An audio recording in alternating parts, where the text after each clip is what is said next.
Um alerta vermelho surgiu na economia da Coreia do Sul. A taxa de câmbio passou de 1.470 won e segue acima de 1.450, indicando emergência cambial. Alguns setores temem que a taxa passe de 1.500 e chegue a 1.600 won. Hoje vamos tratar corretamente sobre a taxa de câmbio coreana. Vamos direto ao assunto. Atualmente, a taxa de câmbio está alta demais. Até 25 de novembro deste ano, a taxa de câmbio média anual foi de 1.417 won.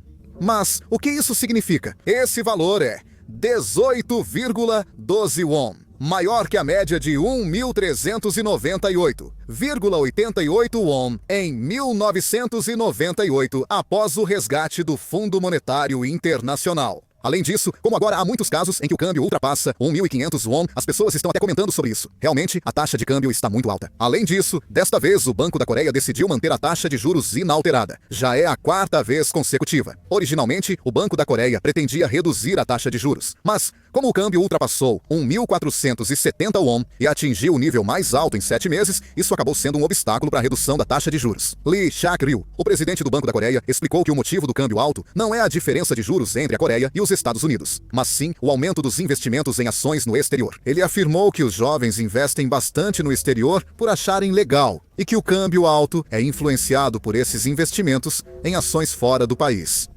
Especialistas apontam que o câmbio alto se deve à diferença de juros entre Coreia e Estados Unidos da América e ao aumento do M2, não ao investimento dos jovens em ações no exterior. Acho que precisamos falar um pouco mais profundamente sobre o volume de moeda. Muitos especialistas apontam que houve uma grande emissão de won em relação a outras moedas. O dinheiro em circulação cresceu 22,2% em 3 anos e 9 meses. O governo segue imprimindo e distribuindo dinheiro. Após a pandemia de Covid-19, o governo manteve a política fiscal expansionista e a impressão de dinheiro, o que faz o won desvalorizar. Nesse período, os Estados Unidos cresceram 29%, ou seja, enquanto os Estados Unidos estão realmente apertando o cinto, a Coreia continua distribuindo dinheiro. O que significa que o valor do won está caindo em um ritmo ainda mais rápido. Isso é algo que você pode ver imediatamente olhando as estatísticas. Em janeiro de 2022, era 3.639 trilhões de won, 459,8 bilhões de won, e em setembro de 2025 aumentou para 4.447 trilhões, 960,4 bilhões de won.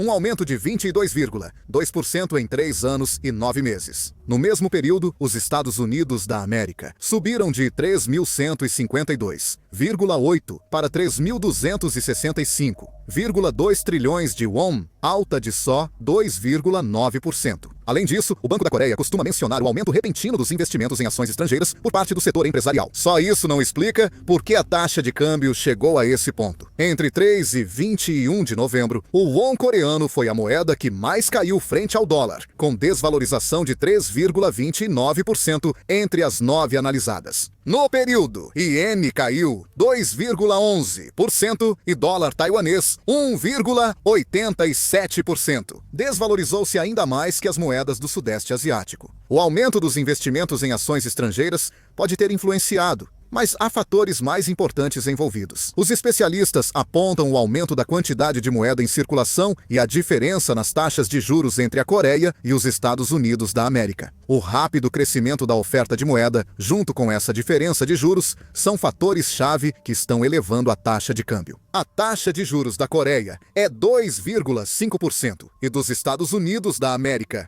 4%. A diferença nas taxas de juros entre os dois países está em torno de 1,5 ponto percentual. Quanto mais tempo a taxa de juros dos Estados Unidos da América ficar alta, mais o mercado busca o dólar, por um motivo claro. Isso porque, ao segurar dólares americanos em vez de won, o rendimento dos juros é maior. Além disso, com a preferência global por ativos seguros, a demanda por dólares continua aumentando e, como resultado, a taxa de câmbio permanece sob pressão de alta. Além disso, até agora, a Coreia costumava seguir, em certa medida, as políticas econômicas dos Estados Unidos. Quando os Estados Unidos aumentavam as taxas de juros, a Coreia também aumentava, seguindo esse padrão.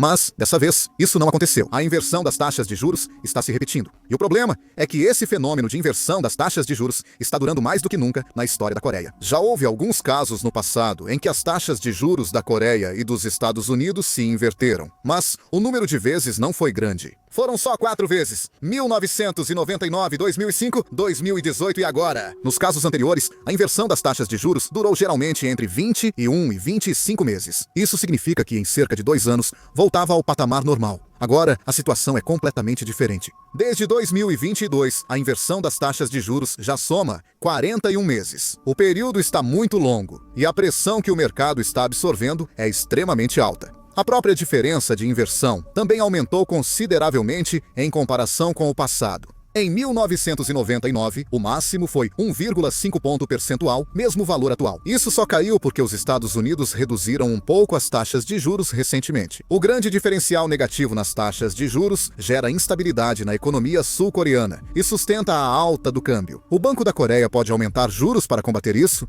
Na prática, é difícil, pois a dívida das famílias já é muito alta. Quando as taxas de juros sobem, o peso das dívidas das famílias aumenta rapidamente. Como a proporção de juros variáveis é alta, o impacto será maior. O aumento súbito dos juros pode abalar todo o sistema financeiro, já que muitos não conseguirão suportá-lo. É por isso que o Banco da Coreia está sendo extremamente cauteloso em relação ao aumento das taxas de juros. Atualmente, a taxa de endividamento das famílias na Coreia é de 89,5%. Esse número representa a proporção da dívida das famílias em relação ao produto interno bruto. Já é um nível considerado perigoso. Para referência, esse é o 6º valor mais alto entre os países membros da Organização para a Cooperação e Desenvolvimento Econômico. Países com maiores índices: Suíça, 125,3%. Austrália, 112,7%. Canadá, 99,1%, Holanda, 94% e Nova Zelândia, 90,1%. A Coreia do Sul também acompanha de perto esses países. Com esse nível, os juros podem comprometer a estabilidade econômica das famílias. Se as taxas de juros subirem,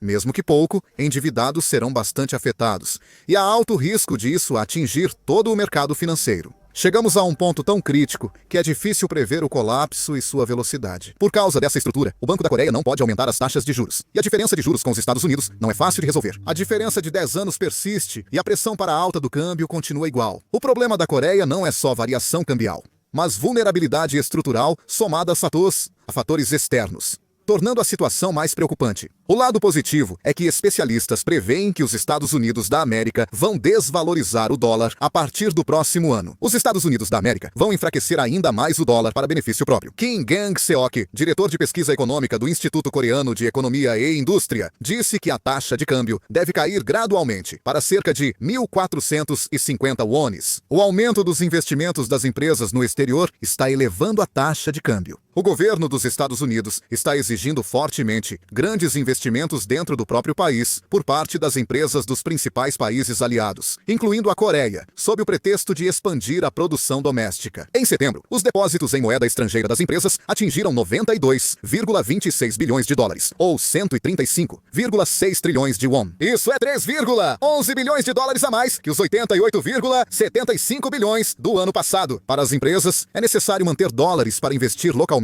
nos Estados Unidos. E investir em ativos americanos é mais estável e lucrativo. Eles nem trocam a moeda. Então, as chances do dinheiro voltar para a Coreia em won diminuem cada vez mais. Se a alta do câmbio continuar, os custos de viagem e estudo fora vão subir. Os próprios preços dos produtos importados vão subir, aumentando o risco de alta nos preços das matérias-primas e dos produtos ao consumidor. Já há sinais de aumento de preços em vários lugares. Quem dirige já deve ter percebido. O preço dos combustíveis ficou absurdamente caro. Mesmo com a queda recente do preço do petróleo, o valor do combustível aumentou. E isso acontece por causa do câmbio alto. E recentemente, os preços de biscoitos e pães também subiram. As empresas aumentaram os preços, alegando o aumento do custo das matérias-primas importadas e da inflação.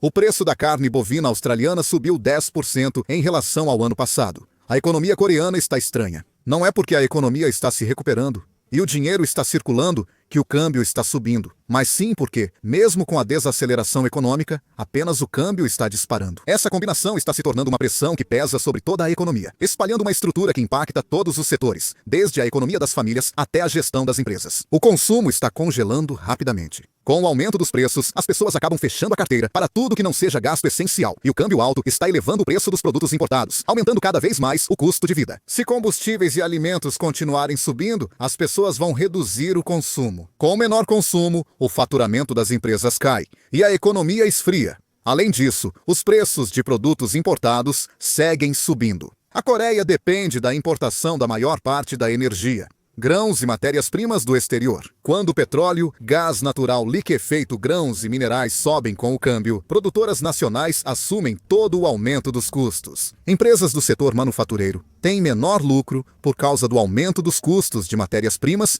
e encargos trabalhistas, elevando os preços dos produtos. Começa então um ciclo vicioso em que os preços percebidos pelos consumidores sobem ainda mais rápido. O problema é que os custos das empresas estão aumentando em todas as áreas. Custos de logística, matérias-primas e peças importadas aumentam juntos, e pequenas e médias empresas dependem de empréstimos para cobri-los. Se, além disso, as taxas de juros aumentarem, o peso dos juros ficará ainda maior. E é muito provável que vejamos uma polarização entre as empresas que conseguem sobreviver e as que acabam falindo. Se a economia continuar esfriando enquanto apenas os preços sobem, o risco de uma estagflação típica aumenta consideravelmente. Se a economia desacelera, mas preços e câmbio continuam subindo, a recuperação será ainda mais demorada se houver uma crise. A essência do problema que a Coreia está enfrentando agora está aqui. A economia não está se recuperando, nem o câmbio sobe por bons resultados ou alta demanda. Com o choque externo e a vulnerabilidade interna juntos, câmbio e preços sobem ao mesmo tempo, agravando a pressão no dia a dia. As famílias comuns reduzem o consumo por causa do custo de vida, e as empresas diminuem investimentos e contratações devido ao aumento dos custos. Se essa tendência continuar, a economia rapidamente perde seu equilíbrio. Por isso, o câmbio alto de agora não é apenas um problema cambial, mas sim uma dupla pressão que corrói ao mesmo tempo a força da economia coreana. Espero que o resultado traga benefícios para todos. O que acham do câmbio alto? Deixem suas opiniões nos comentários. Encerrando o vídeo, obrigado!